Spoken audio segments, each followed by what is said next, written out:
రే ఇంకా ఎంతసేపు వస్తున్నారా? రా వస్తున్నాం. నువ్వెక్కడున్నావు? మన కేఫ్ దగ్గరే ఉన్నారా? సరే వస్తున్నాం. హా పదరా.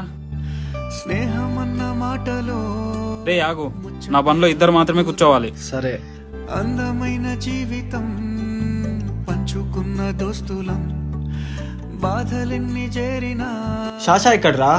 నీకు తెలుసు కదరా, నా బండ్లో ఇద్దరు మాత్రమే కూర్చొని ఇస్తానని. నాటి నుండి జ్ఞాపకాలతో కట్టుకున్న వంతెనేమైంది ఇంతలో. రే ఎక్కడికి వెళ్తున్నావు? ఈ కాలం కూల్చి దా కూర్చోరా వెళ్దాం. రే వాళ్ళ నీ కోసం ఇప్పుడే వెళ్ళారా, నువ్వు ఇక్కడేం చేస్తున్నావు? నిన్ను పిలుచుకొని పోదామని వచ్చా. అంత దూరం నుంచి నా కోసం వచ్చావా? మరి నాకు వీళ్ళంతా పరిచయం అవ్వడానికి కారణమే నువ్వు కదరా, నిన్నెలా మర్చిపోతా? కూర్చో. జీవితంలో కోట్లు సంపాదించినా కలగని ఆనందం ఒక మంచి స్నేహితుడు పొందినప్పుడు కలుగుతుంది.